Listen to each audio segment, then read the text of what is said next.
Clara n'avait jamais cherché à séduire quelqu'un d'autre que son mari. Ce n'était pas dans sa nature. Elle se voyait comme une femme simple, dévouée à sa famille, à sa maison, à ce petit univers qu'elle croyait stable et suffisant. Mais, depuis quelque temps, quelque chose s'était fissuré dans cette routine bien huilée. David, son mari, était absorbé par son travail. Les repas se faisaient silencieux, les week-ends se résumaient à la télévision et aux corvées. Il n'y avait plus de gestes tendres, plus de discussions complices.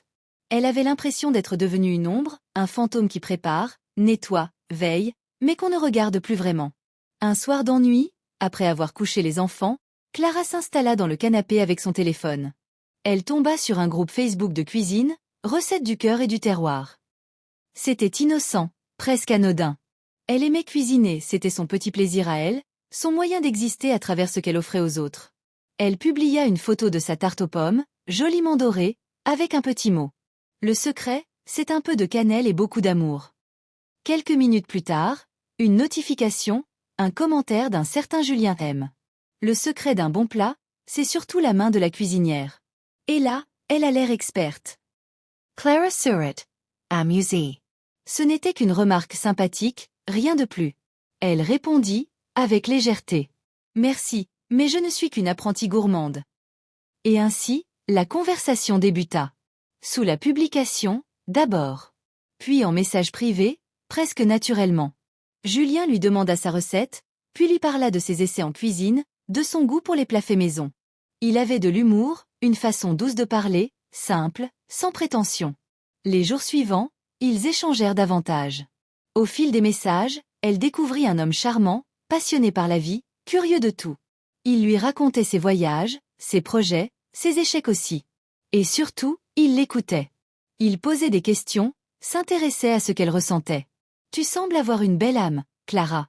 Ça se sent dans ta façon d'écrire. » Cette phrase resta longtemps dans sa tête. David ne lui avait pas dit quelque chose d'aussi sincère depuis des années. Clara commença à attendre ses messages. Le matin, avant même de préparer le café, elle ouvrait Messenger. Elle souriait à chaque notification. Le soir, elle se couchait le téléphone à la main, relisant leurs échanges. Ce qui n'était au départ qu'un passe-temps innocent était devenu un petit rayon de lumière dans ses journées ternes. Julien lui faisait du bien, sans le savoir ou peut-être en le sachant trop bien. Elle se surprit à lui parler de choses personnelles, sa fatigue, ses doutes, ce sentiment d'être remplacée par les mails et les dossiers dans la vie de son mari. Julien, attentif, répondait toujours avec des mots réconfortants. « Tu mérites d'être regardée, Clara. Tu sembri si vraie, si vivante. On ne t'écoute pas assez. » Ce simple message la bouleversa. Elle sentit son cœur battre plus fort, sans comprendre pourquoi. Ce soir-là, en se regardant dans le miroir, elle se trouva belle ou du moins, elle essaya d'y croire à nouveau. Et c'est à cet instant précis que le fil invisible de la tentation commença à se tisser. Pas encore une faute, pas encore un mensonge, mais déjà une porte entr'ouverte sur un autre monde. Un monde où elle n'était plus la femme de David, mais simplement Clara, une femme qu'un inconnu savait faire sourire à distance. Leurs échanges étaient devenus un rituel. Chaque matin, avant même que le soleil ne perce à travers les rideaux du salon, Clara attrapait son téléphone d'un geste presque instinctif. Elle savait qu'un message de Julien l'attendait. Toujours doux, souvent drôle, parfois poétique. « Bonjour, ma chef étoilée. Que ton café soit chaud et ton sourire encore plus. » Ces quelques mots suffisaient à lui donner envie de se lever. Ce n'était pas de l'amour encore. C'était une attention, une lumière, une chaleur. Quelqu'un, quelque part, pensait à elle. Et ce simple fait suffisait à colorer ses journées monotones. Julien savait manier les mots avec justesse. Il ne flattait pas lourdement, il effleurait le cœur sans brusquer. Il lui disait qu'elle avait une belle manière de voir le monde, qu'elle dégageait de la douceur, qu'il aimait la lire. Et Clara, qui n'entendait plus de compliments depuis des années, se surprenait à rougir comme une adolescente. David, son mari, n'avait rien remarqué. Ou du moins, il faisait semblant de ne rien voir. Il rentrait tard, fatigué, distrait. Clara, elle, avait toujours un sourire forcé, un repas prêt, des enfants couchés. La routine d'un foyer tranquille. Mais derrière cette façade, son cœur s'éveillait à une nouvelle énergie. Elle se découvrait une légèreté qu'elle croyait perdue. Les conversations s'allongeaient. Parfois, ils parlaient de tout et de rien, d'un plat raté, d'un film, d'une promenade. D'autres fois, les échanges devenaient plus intimes. Julien lui confia qu'il vivait seul depuis sa rupture, qu'il avait du mal à faire confiance. Il se disait blessé par la vie, mais encore capable d'aimer. Clara, touchée, se sentit investie d'une mission, lui redonner espoir.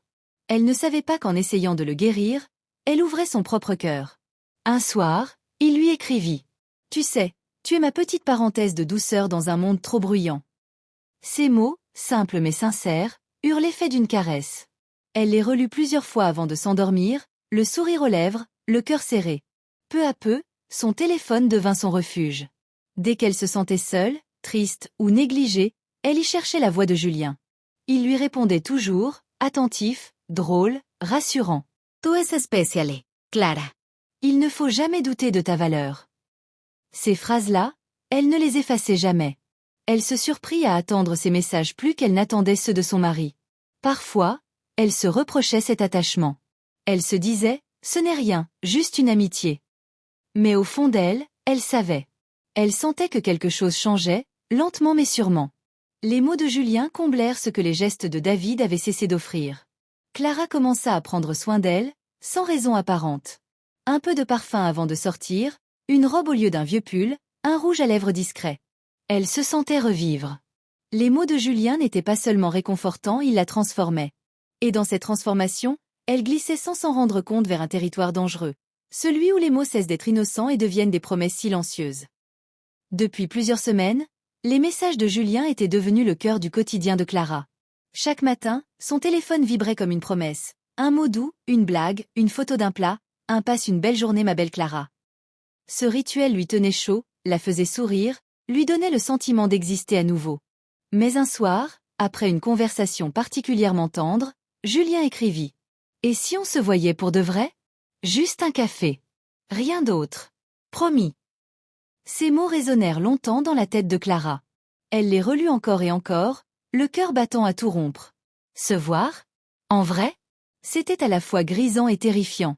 Toute la nuit, elle se retourna dans son lit. À côté d'elle, David dormait profondément, inconscient de la tempête qui traversait sa femme. Elle se demandait, et si c'était une erreur ? Et si c'était le signe du destin ? Au fond d'elle, une petite voix murmurait, « Tu n'as rien à te reprocher. Ce n'est qu'un café. » Mais une autre, plus lucide, lui soufflait, « Tu sais très bien que ce ne sera pas qu'un café. » Les jours suivants, Julien insista doucement. « On se voit, et si tu veux, on parle juste. Je veux te rencontrer pour de vrai. » Finalement, Clara céda. Elle fixa un rendez-vous pour le jeudi après-midi. Prétexte officiel, une course à la mairie. Prétexte réel, un rendez-vous avec la tentation. Ce jeudi-là, elle prit un soin particulier à s'habiller. Une robe simple mais élégante, un peu de parfum, une touche de rouge à lèvres. En se regardant dans le miroir, elle eut un sourire nerveux. Cela faisait des années qu'elle ne s'était pas sentie aussi féminine, aussi vivante. Le café se trouvait dans une petite ruelle discrète, à l'écart du centre. Julien l'attendait, assis près de la fenêtre. Quand leurs regards se croisèrent, le temps sembla suspendu. Il se leva, lui sourit, et tout son trac disparut. Ils parlèrent pendant plus d'une heure. De tout, de rien, de leur enfance, de leurs envies. Julien était encore plus charmant en vrai, drôle, attentif, captivant. Clara riait, rougissait, se sentait redevenir elle-même. Il y avait entre eux cette tension légère, invisible mais palpable.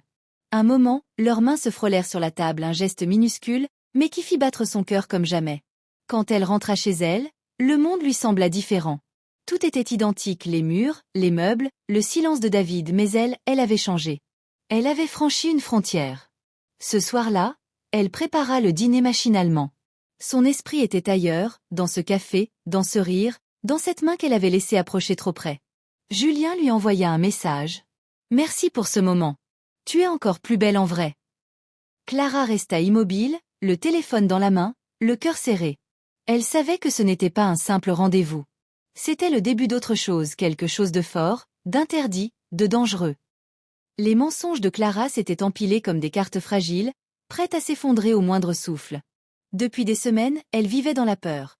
Peur qu'un message arrive au mauvais moment, qu'un parfum inconnu reste sur ses vêtements, qu'une trace de rouge à lèvres s'oublie sur un gobelet de café. Chaque sortie était une improvisation, chaque retour, une épreuve. Mais malgré cette angoisse permanente, elle continuait.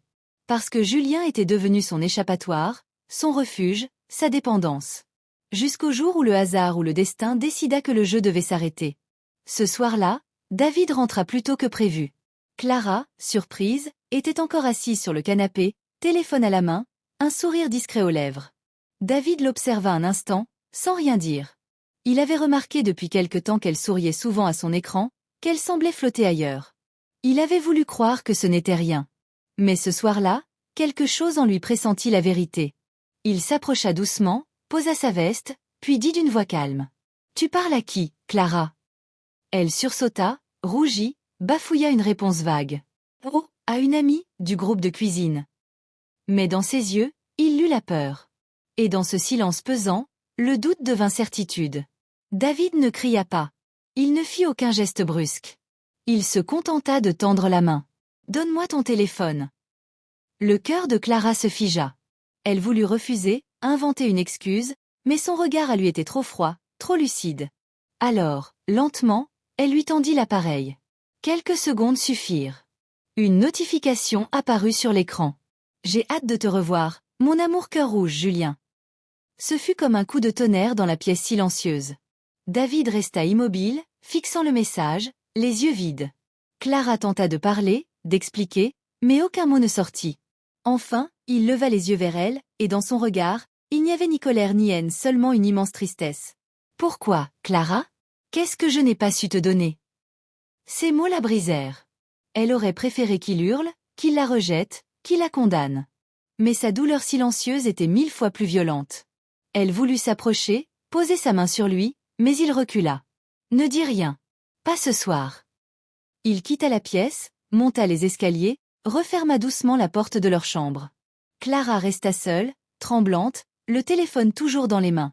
Le message brillait encore sur l'écran, comme une preuve de son erreur, de sa trahison. Cette nuit-là, elle ne dormit pas. Elle entendait les pas de David dans la chambre, les valises qu'il sortait du placard, les tiroirs qu'il fermait. Au petit matin, il descendit, sans un mot. Il la regarda une dernière fois, puis dit simplement « Je t'aimais, tu sais.